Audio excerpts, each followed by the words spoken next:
Archer. Let's do this.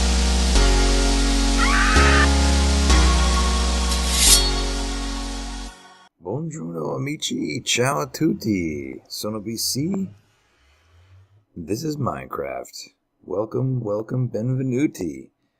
It is very, very good to see you. It has been quite a long time since we've been together, and oh my goodness, you are a sight for sore eyes. I'm glad to finally be back, and you may be asking, where in the heck are you? Where in the heck am I indeed?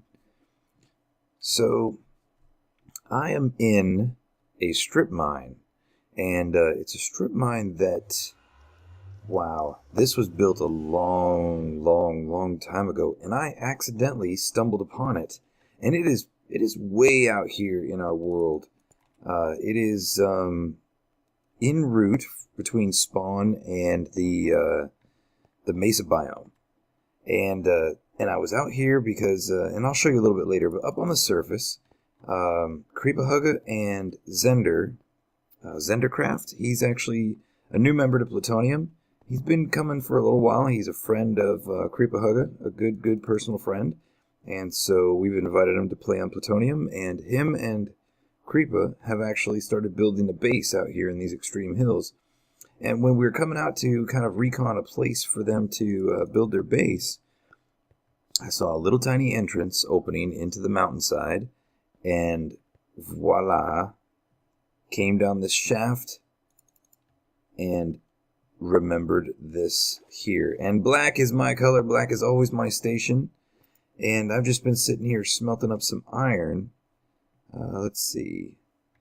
And of this place, right, all these tunnels still haven't even been explored except this one and this one. So this whole entire quadrant out here, 150 blocks down in each direction, so 150 blocks squared has been completed. And that's kind of what I've been working on lately, only because I have been very, very busy and totally unavailable to sit and do anything or meet up with y'all. So I've just been working out here on this mine whenever I have a free moment, and just doing some back and forth strip mining, and that should give us enough. And all the iron that I've been collecting, I've actually been putting down in this little area right here, and I think, yeah, 1, 2, 3, 4, that should be the entire beacon. Let's see, I got it right here. And do I have glass? Okay, so anyway, so I've been out here strip mining, and oddly enough, I actually found in my station, I still had goodies that I left in the chest.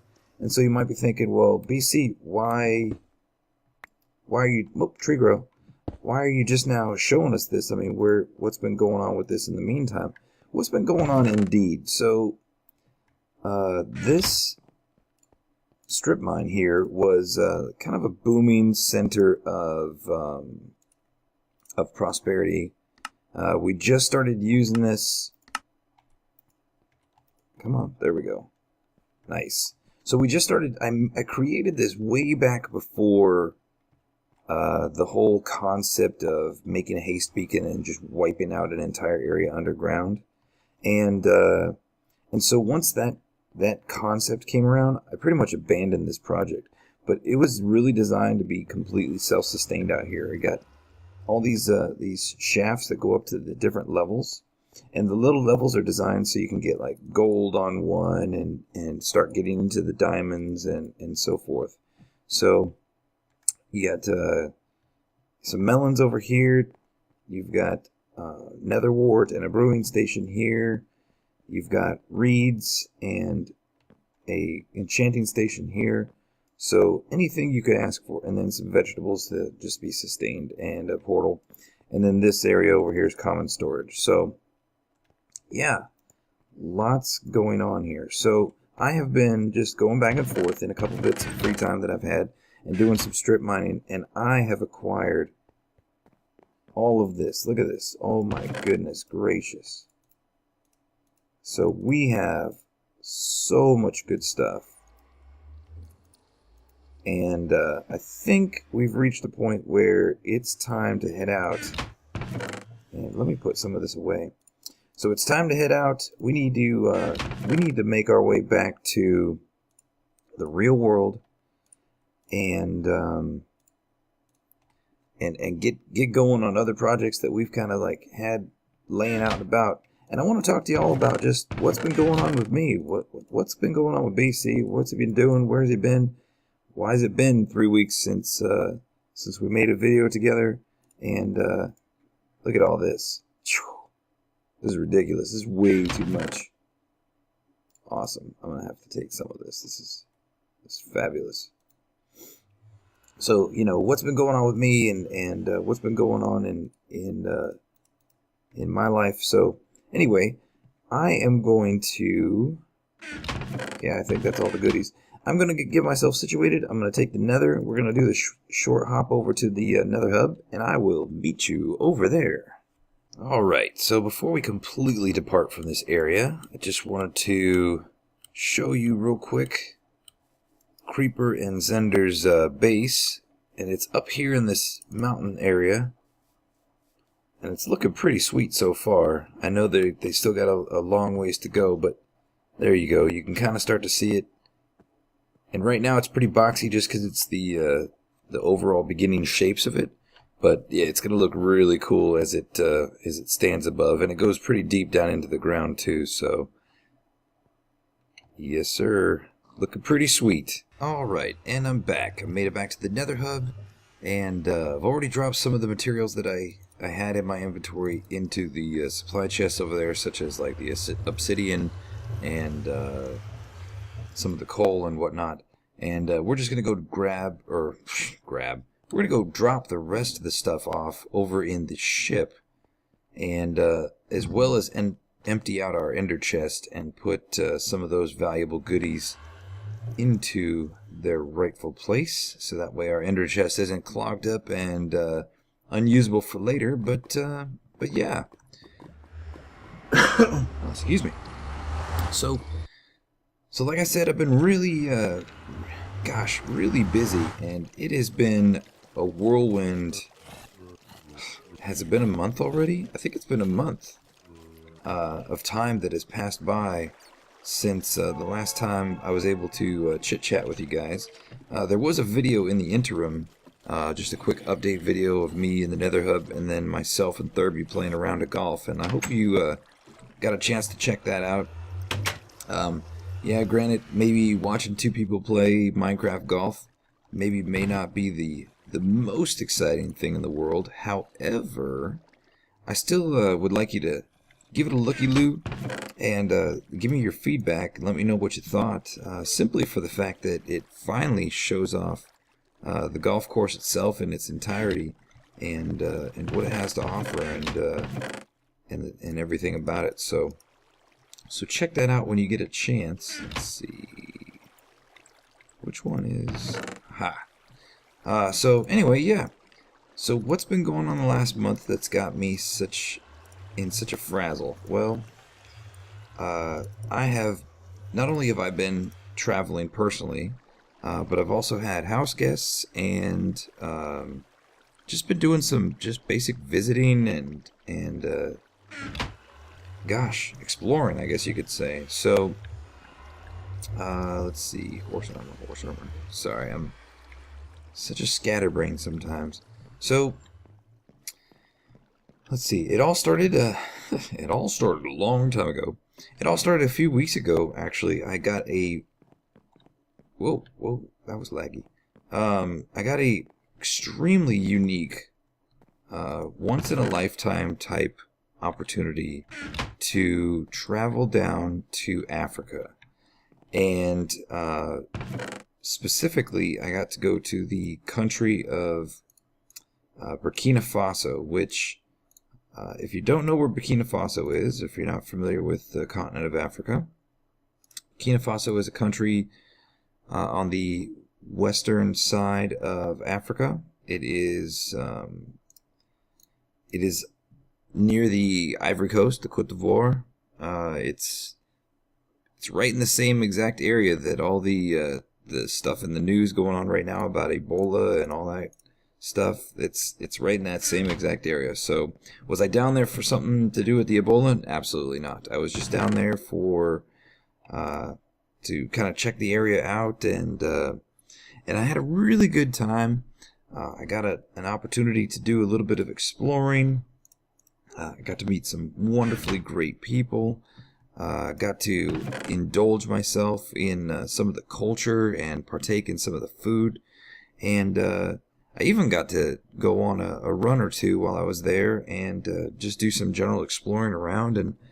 And oh my gosh, you know, it really, really was an amazing opportunity to just kind of, again, get that perspective of how other people live and the culture. And the hardest part I had about the entire endeavor was that it's a French-speaking country, and my French is definitely not one of my most proficient languages.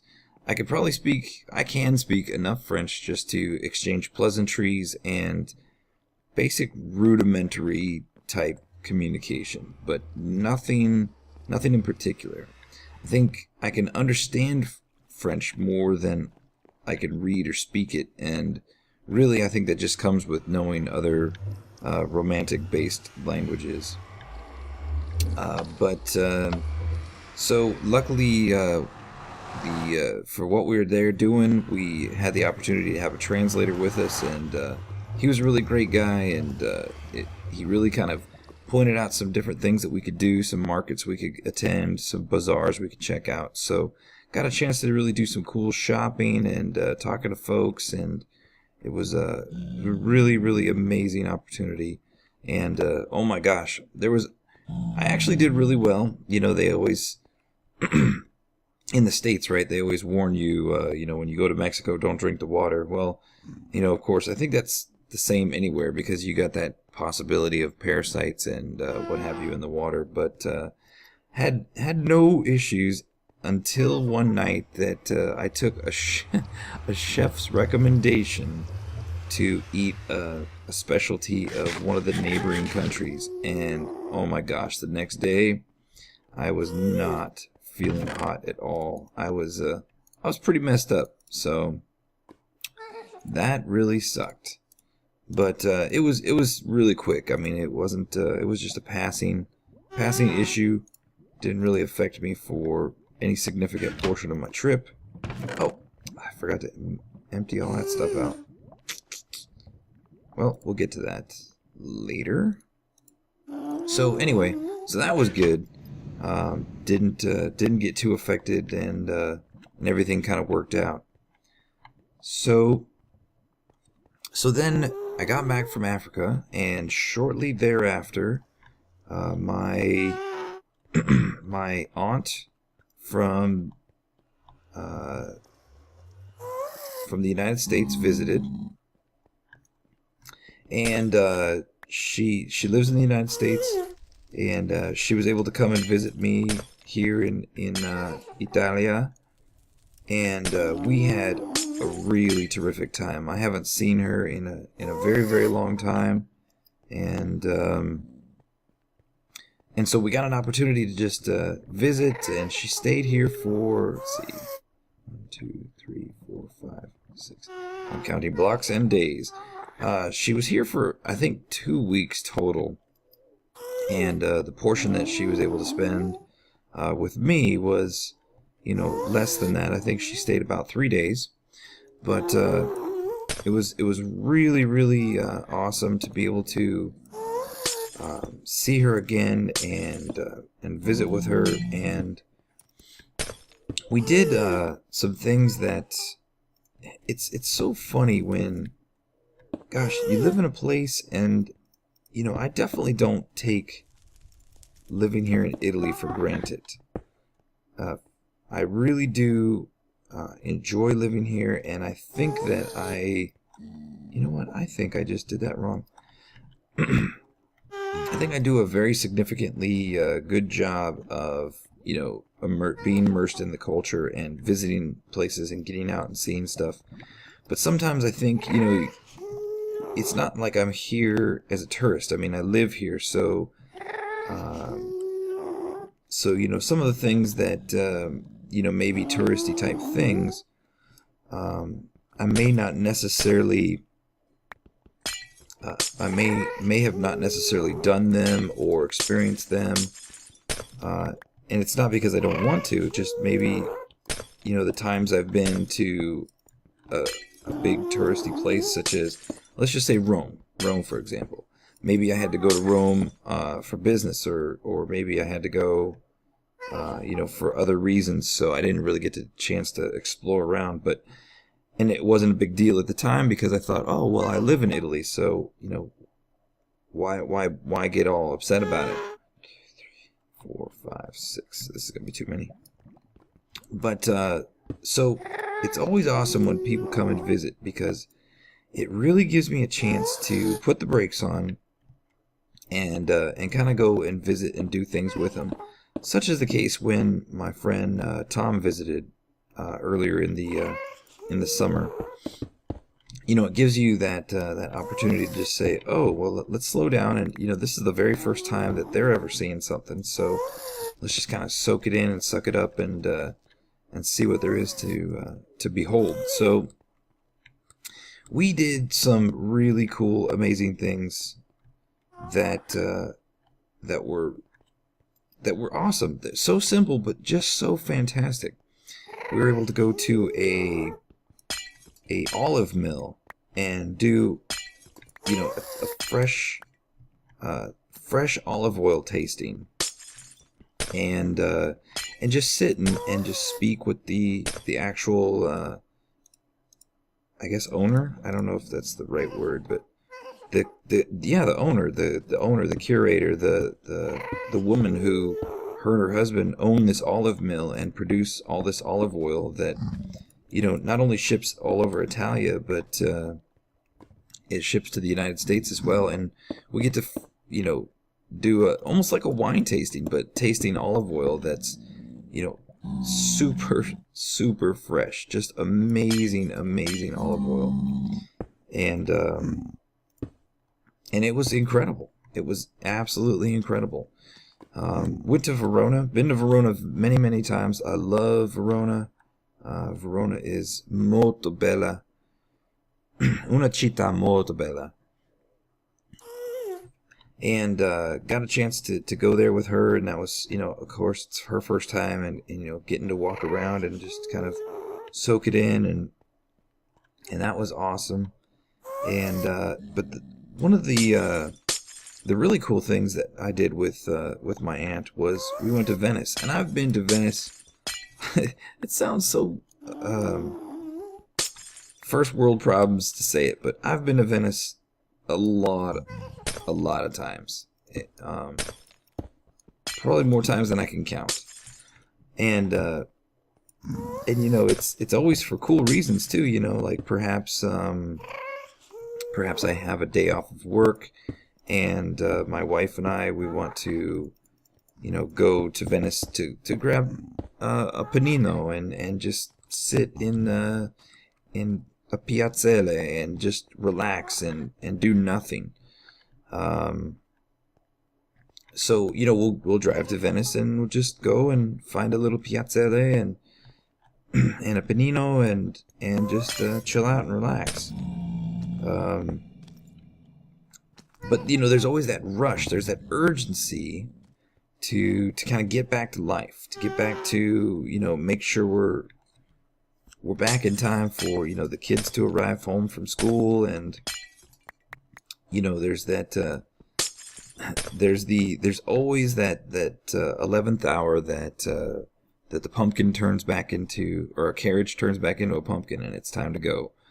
So I was able to go with just my aunt, and we spent the entire day in Venezia. We went to we took the boat system to different islands that surround Venezia, which, if you didn't know, there are multiple islands around Venice that are all very famous for different things. In particular, we went to an island that's most famous for glass works, glass blowing, and glass sculptures, and that was really cool. We stayed late into the evening, and eventually ended up at a restaurant where I've always heard about it and I've never tried it, but I had a traditional delicacy dish of the Venice region, and that is spaghetti alla nera di seppia, and which translated is spaghetti with the black of the cuttlefish. Something I've always wanted to try, and again, it's never really kind of went to a restaurant where I took the time to try it. And what it is if you don't know, cuttlefish is it's not even really a fish. It's a like an octopus or a squid almost, and it's very widely found here in the area of Venezia, around the lagoon of Venice, and it's actually a poisonous fish. It contains a neurotoxin, and only qualified restaurants or qualified cooks are even allowed to prepare the cuttlefish, the seppia, for human consumption. They have to be certified and qualified, and the reason why is if they prepare it wrong, they can release the toxins into the meat, and it could really, jack people up. So it's really a specialty to be able to have or to serve cuttlefish. And so I found this wonderful little dive down some back alleyway of Venice, and was able to have this cuttlefish. And when I say the black of the fish, the black of the cuttlefish, it's because they actually use the ink sacs of the cuttlefish, and they mix the ink into the pasta. So it's this really black, just like ink. I mean, it looks like an exploded ink pen all over the pasta. And let me tell you what, it was probably the most delicious dish I have ever eaten in my entire time I've lived in Italy. And I've lived here for a while. I think I'm going on 4 years, a little over 4 years now. A little over 4 years that I've lived here in Italia. And let me tell you what, that dish was remarkably amazing. And it didn't, and I'll tell you what, I was so nervous. that it was literally going to taste like I was chewing on a ballpoint pen. But it didn't at all. It did not taste like ink at all. It was just amazing. And it was so funny because, typically whenever you have pasta, there's going to be a dish of fresh grated Parmesan cheese on the table somewhere. Parmigiano Reggiano. And of course, I don't ever doctor food before I taste it. That's just a big no-no in life. You always taste food when you first get it, because the chef has prepared it very particular, and for you just to think, oh, let's just slather some ketchup or hot sauce on something without even trying it, to me that's insulting. But anyway, I digress. So I'm sitting here and I'm just about to eat it, and the guy the waiter, I guess you could say, the proprietor, I think he was probably one of the owners, he comes and he says,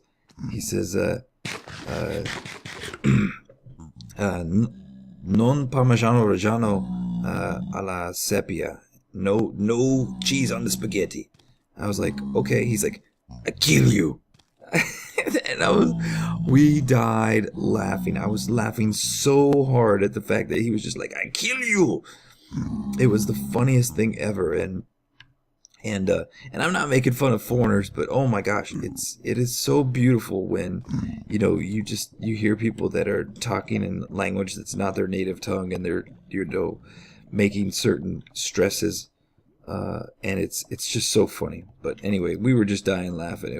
This guy was very serious, and oh, by no means was I going to put any kind of cheese on that pasta. It was remarkable, and it did not need a thing.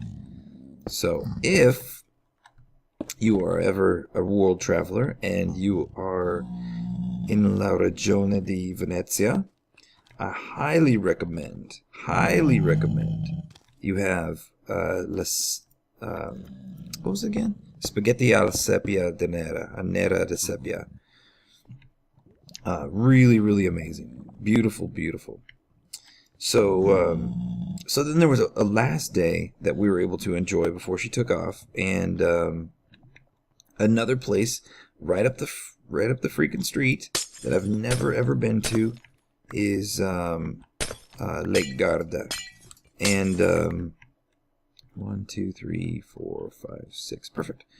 So, or was it 6? It was 6 on this one, wasn't it? Yeah, it was 6 on this one.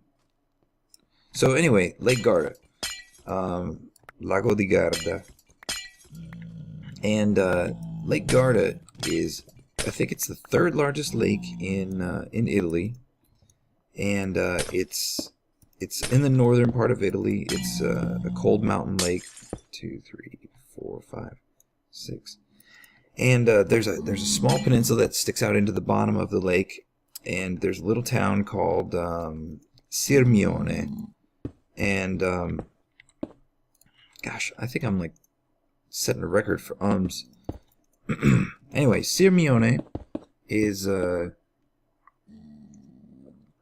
excuse me, I need to drink something. Sirmione is a town that is extremely old. It's been around for a very, very long time, and it's actually believed to have been, I guess, like a vacation playland for the Romans who lived in Verona at the time, around the dawn of time, the Stone Age. So we're talking extremely old. In fact, there's a building on the very edge of the peninsula that's overlooking. It's kind of up on a hilltop, and it's overlooking the lake, and it's called the Grotto of Catullus. And it is dated at 150 AD. So we're talking shortly after the time of Christ. This building has existed. And it is just remarkable. Absolutely remarkable. And I didn't get a chance to, or I didn't take the time, I should say, to go and tour that building. However, there was another castle. It's the Scalinga Castle, I think it's called. And that was built around the 12th century AD. So, yeah, what is that? 1100s, right? So, the castle is really sweet. It's kind of built in the water, and it is totally amazing. I feel like I'm out too far here. No. I could look over there. Okay. So the castle is really incredible, totally remarkable, and it's just really interesting how it's built into the water, and ships would actually be able to kind of sail into the interior walls of the castle because of the way it was built. But just really incredible to, just to see these things, to witness these things and walk among them and talk, or not talk, but talk to friends, sure. Enjoy a gelato or whatever you happen to, partake of in the day, and just to touch the stones and just to think of the sheer amount of time that one rock, one stone has been sitting and holding the weight of this castle. To think of all the people that have passed by that rock, who have touched that rock, who have touched that stone. And if it could talk, think of all the stories it could tell. the fact that it's been around for almost 2,000 years. And of course, the rock itself has been around longer than that, but the castle, that stone has been in that location for 2,000 years. It's incredible. It's just remarkable. Just to be able to see stuff like that. And you know, I've always had,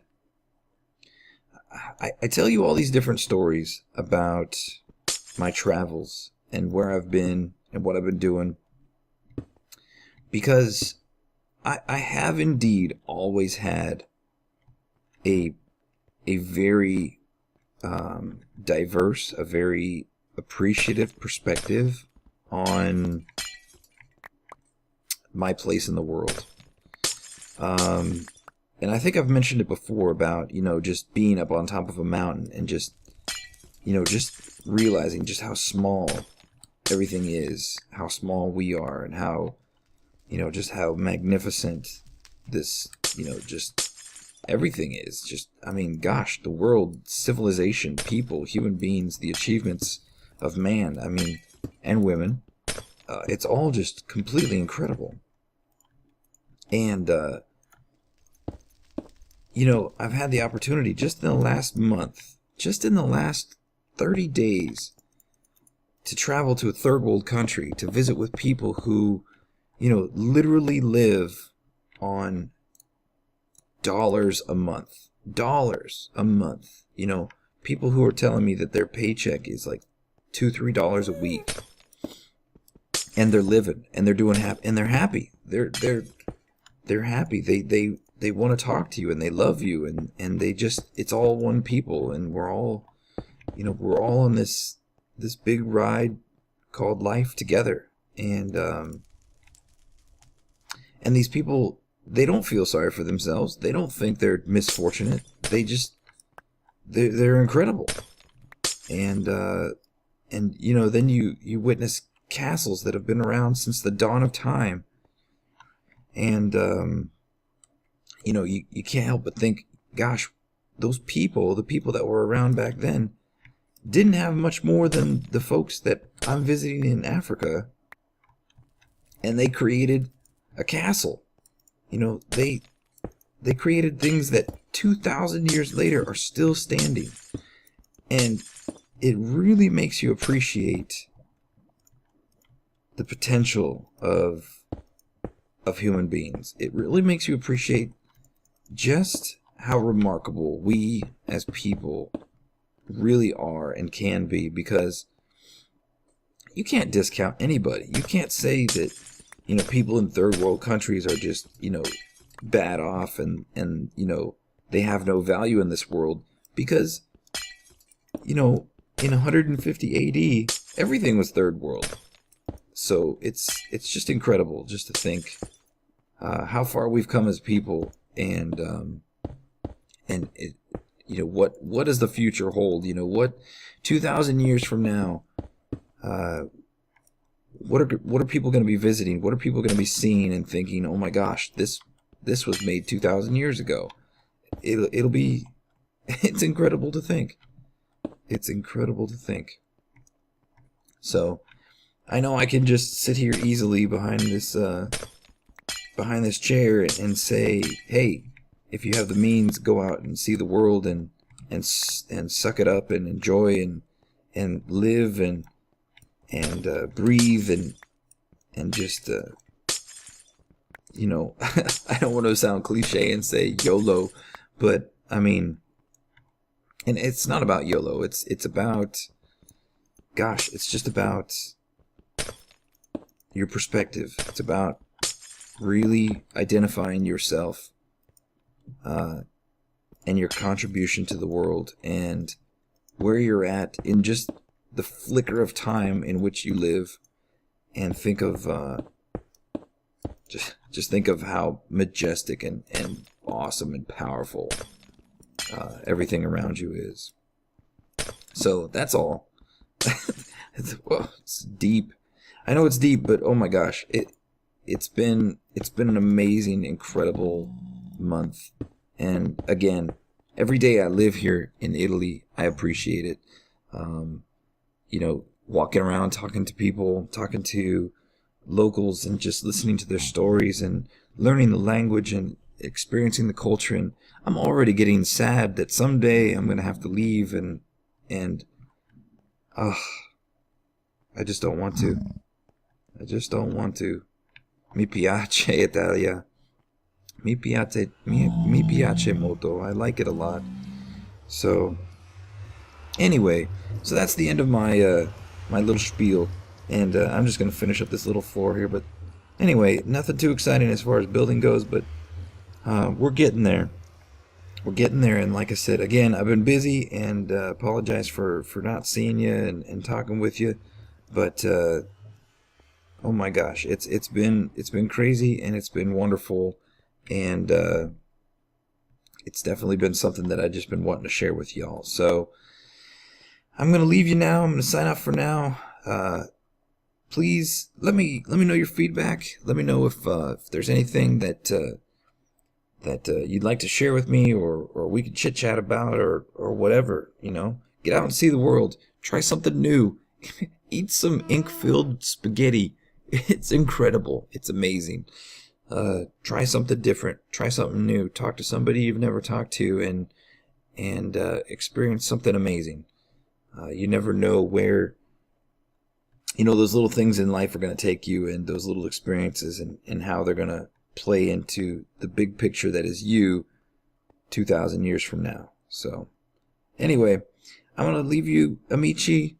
Buona giornata. Have a great day, and I'll talk to you later. Ciao, ciao, and goodbye.